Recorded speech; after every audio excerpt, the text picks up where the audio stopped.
Hello, what's up mga idol? In today's video, bali update ko lang kayo dun sa clutch master cylinder na inaayos ko kahapon. So, bali ang nangyari, yung nabili kong repair kit, okay naman pala yun at saka yung cylinder, okay. Ang problema lang talaga, yung pagbi-bleed, napakahirap pag-bleed. Chinek ko kahapon, siguro umabot ako ng kalahating oras sa pagbi-bleed. Ayun o, nakaubos ako ng apat na kanang brake fluid. Ito po tatlo, tapos ito yung isa.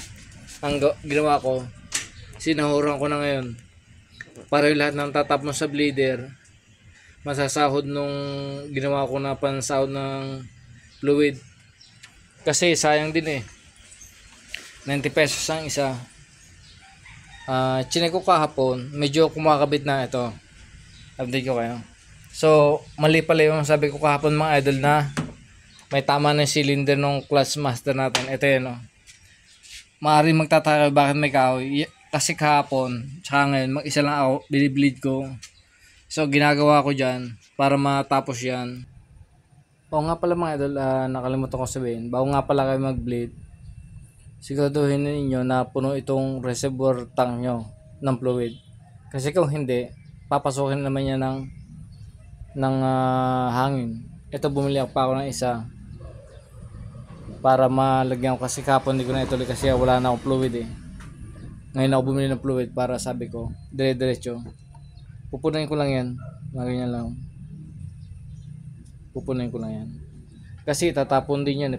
Pagka nag-bleed tayo, itatapon rin yan.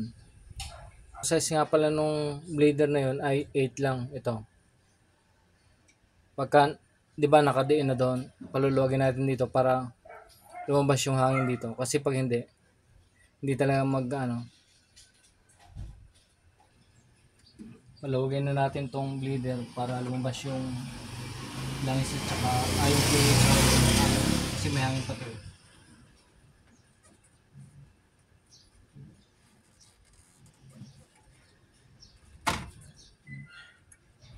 Hanggang sa maging solid yung patak niya.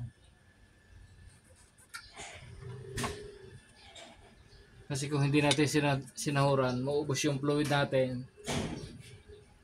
Bombahin ko ulit saglit.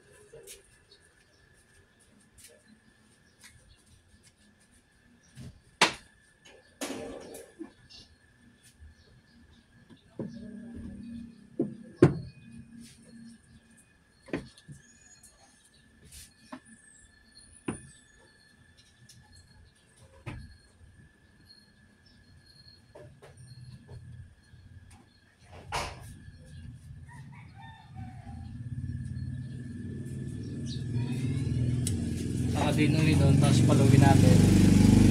Ganun lang pag-bleed.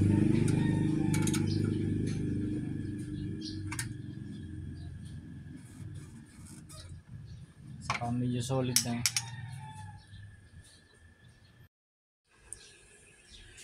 Okay mga idol, bali natapos ko na i-bleed. Ito yung nangyari sa tank reservoir nyo. Nabuwasan halos lagpas kalahati. Tapos ang pagbe-bleed nga pala mga idol, kunyari pinalawag nyo yung turilyo na pinalawag nyo yung bleeder. Pagka lumabas yan ay solid na fluid na, ibig sabihin wala nang hangin yun. Pero yung pedal nyo rito, i-maintain nyo na nakatapak. Kunyari may kasama kayo, ito ginagawa ko, i-maintain nyo na nakalubog dapat yung clutch pedal nyo. Kasi kung nakaangat yan, papasok pa rin hangin dyan. Ayan. Pero pagka nahigpitan nyo na doon, dito, nahigpitan nyo na sa slave nya, nahigpitan nyo na rito, pwede nyo nang tanggalin yung pedal nyo kasi hindi na papasok hangin, maiparewas sa inyo. Gato lang ito yung ginagawa ko para matanggal to. Ito, gaganin nyo lang, itataas nyo lang, tapos ipump nyo ng 3 beses. Ako 3 beses ang ginagawa ko Ayan, isa. I-set up ko muna yung kahoy. Isa. Dalawa. tatlo. Talaga matigas na to. Yan, tapos nakaganyan dapat ang kahoy. Yan, nakadiin. Tapos paluluwagin natin dito. Paluluwagin natin. Tingnan nyo yung ano ng fluid, kung solid na ba o hindi. Medyo solid na yun. Kasi ayun, sorry. Ito, tingnan nyo. Hindi ko lang kung makikita nyo eh. Teka, ayun. Ayun. Sana makita nyo. Ay, hindi nakita. Takpan ng kamay ko. Pero solid na yan. Tapos pasikipin natin. Pag napasikip na, pwede nang tanggalin doon. Ganun lang mga idol ang pagbibili. Kaya lang talaga, ayun o. Ang dami na ubos. Halos na ubos. Huwag niyong haya maubos kasi pag naubos yan, papasok ulit yung hangin dito sa buong system ng clutch. Okay mga idol, bale natapos na ako mag-bleed. Ito, pangalawang salin ko yan. Kasi kung hindi ko sasalinan, magkakahangin ulit. Yan, ito may sahod pa. Nandiyan pa yung ginawa ko sahod, ayun o. Babalik ko yan sa dito, sa container. Yan, babalik ko dyan. Ngayon ang tanong, pag pinaandar ko ang makina, papasok ba yung cambio? Tingnan natin. Paandarin natin makina kung papasok yung cambio. Tingnan natin. Sana pumasok. Kasi bukas, may appointment si nanay sa ospital ulit. Babasahin yung resulta ng ano niya, ng cardio at saka ano. Sana maging maayos naman lahat. So balik tayo dito sa sakyan. I-start natin. Yan. Na-start na. Tapakan natin ang clutch. Yan. Parang okay ngayon eh. Ayun o. Malambot pati. Tapakan natin. Tapos tingnan natin kung papasok cambio. Primera. Tapakan natin ang preno. Sabagay naka handbrake naman, okay. Tapakan natin ang primera. O yun. Okay mga idol. Ayun o. Neutral. Segunda. Okay. Ayos mga idol, gumagana yung ginawa natin.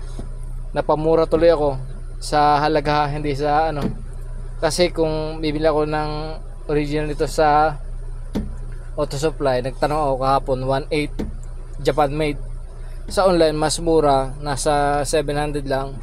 Pero hindi ako sigurado kung yun ay Japan o ano. Pero okay din naman yun. Yan, pero at least kahit pa naka yan, reverse.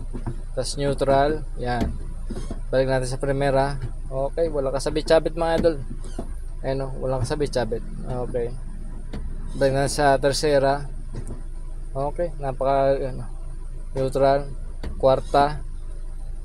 Oh. Tignan nyo, napakagaan cambio. Primera. Oh. Pasok. Yan. Segunda. Okay, papasok lahat. Quinta. Okay, pasok lahat.